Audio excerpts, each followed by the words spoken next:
Hey y'all, we are back with day 61. We have 2 Psalms to get through today. Before we get started though, you know what to do. Please like this video, share it with your friends and family, your church family. Go ahead and subscribe to my channel if you aren't yet subscribed.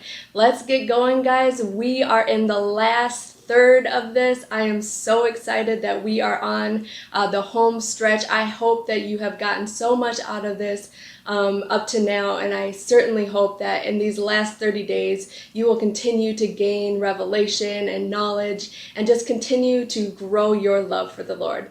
All right, let's get started.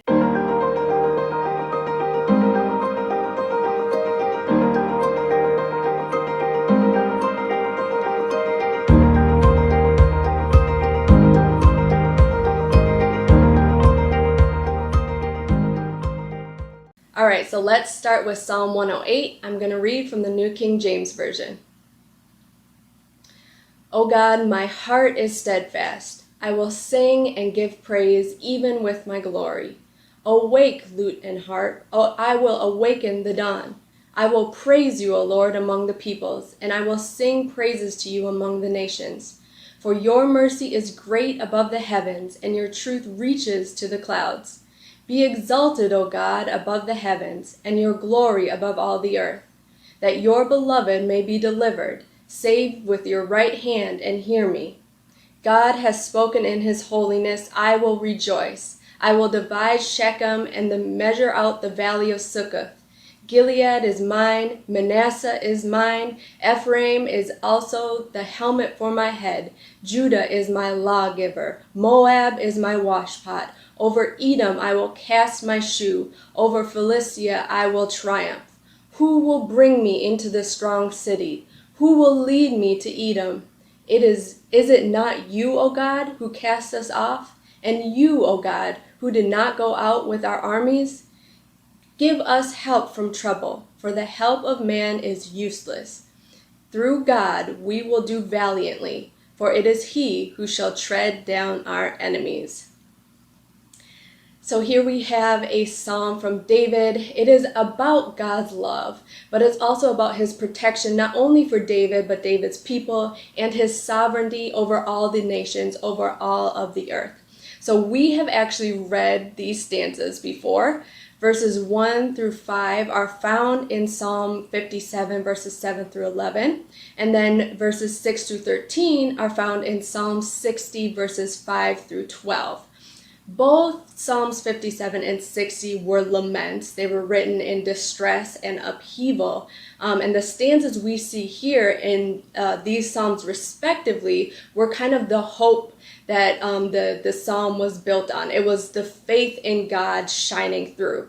So what we have here is these two stanzas of hope, of faith, placed together then, and it completes a whole psalm of praise.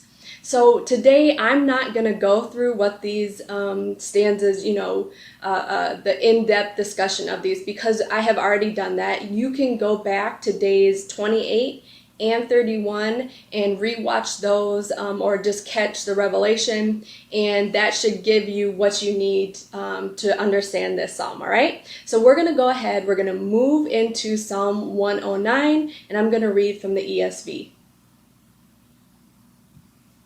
Be not silent, O God of my praise, for wicked and deceitful mouths are opened against me, speaking against me with lying tongues. They encircle me with words of hate and attack me without cause. In return for my love they accuse me, but I give myself to prayer. So they reward me evil for good and hatred for my love. Appoint a wicked man against him. Let an accuser stand at his right hand. When he is tried, let him come forth guilty. Let his prayer be counted as sin. May his days be few. May another take his office. May his children be fatherless and his wife a widow. May his children wander about and beg, seeking food far from the ruins they inhabit. May the creditor seize all that he has. May strangers plunder the fruits of his toil. Let there be none to extend kindness to him, nor any to pity his fatherless children. May his posterity be cut off. May his name be blotted out in the second generation. May the iniquity of his fathers be remembered before the Lord, and let not the sin of his mother be blotted out. Let them be before the Lord continually, that he may cut off the memory of them from the earth. For he did not remember to show kindness, but pursued the poor and needy and the brokenhearted, to put them to death. He loved to curse. Let curses be upon him. He did not delight in blessing. May it be far from him. He clothed himself with cursing as his coat. May it soak into his body like water, like oil into his bones. May it be like a garment that he wraps around him, like a belt that he puts on every day. May this be the reward of my accusers from the Lord, of those who speak evil against my life. But you, O God, my Lord, deal on my behalf for your name's sake, because your steadfast love is good. Deliver me. For I am poor and needy, and my heart is stricken within me. I am gone like a shadow at evening. I am shaken off like a locust. My knees are weak through fasting. My body has become gaunt with no fat. I am an object of scorn to my accusers. When they see me, they wag their heads. Help me, O Lord my God. Save me according to your steadfast love. Let them know that this is your hand. You, O Lord, have done it. Let them curse, but you will bless. They arise and are put to shame, but your servant will be glad. May my accusers be clothed with dishonor. May they be wrapped in their own shame as in a cloak. With my mouth I will give great thanks to the Lord. I will praise him in the midst of the throng, for he stands at the right hand of the needy one, to save him from those who condemn his soul to death. All right, we are back to another lament from David. This time he is talking about a person and perhaps a group of people who are slandering him. They are coming after him. They are lying about him. Basically, it's an attack on David's character. So in order to get into this psalm, we all need to shift our mindset, okay? Take off the lens of Jesus Christ, kind of everything that we have learned through Jesus and in Jesus is that what is happening here is wrong. And I'm not saying that it's right, but we have to kind of remove that to get out of this what we're supposed to. So first and foremost, after we take off that mindset, we need to put away our self-righteousness, okay? That's important because what David is saying here is not any worse than some of the things we've thought about people who have hurt us. I know I have certainly thought some awful things about people who I either see doing wrong or who have done wrong by me. So we are all guilty of slandering someone, if not in our words, in our thoughts, and in our heart. So we have to remove our self-righteousness in order to see David. The second part is that this is a human. Just like you and me. Yes, he's the great king of Israel, but he was a human. He had human emotions. He had human thoughts. He had a human heart. So when we look at this, we can't look at it from this high part. He was from this high standard is what I'm trying to say. He was a person, just like you, just like me. All right? Biblically, in this form, this psalm, it was simply asking God to do justice. It was asking God for retribution to the person who was against God's chosen. All right, so if we take it from that standpoint, what David is praying here is, God, you anointed me. I am your chosen king. I am your chosen son. These people are against me, which means they are against you. Therefore, please take your judgment on these people. Please put your judgment on these people. Okay? Everything David is praying here, if you look at it, is the exact opposite of what God says he will do for his chosen people. Okay, so it's this notion of, if they are against you, God, surely they will get whatever is against your promises. So if we take off the lens that we often look at these through, it's easy then to kind of empathize with David here. It's easier to understand, it's easier to read through. But I want to get into my revelation for this. And I want to then focus on those last 10 verses. We get so caught up in the wording of the first part of this psalm that by the time we get to this part, we're kind of like, David is completely wrong. Like, I don't agree with anything he says, so, just shut it all out.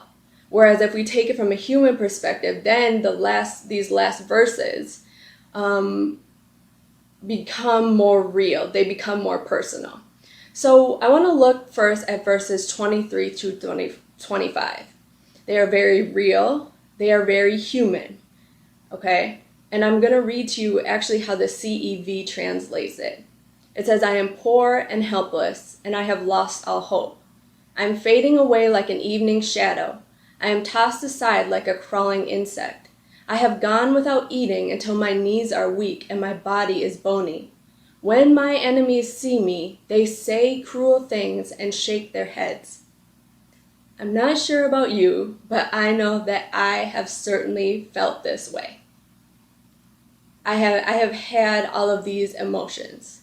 So if you get caught up in the first half, you'll miss the last half, which tells us that God's love is good. God's love is out of righteousness.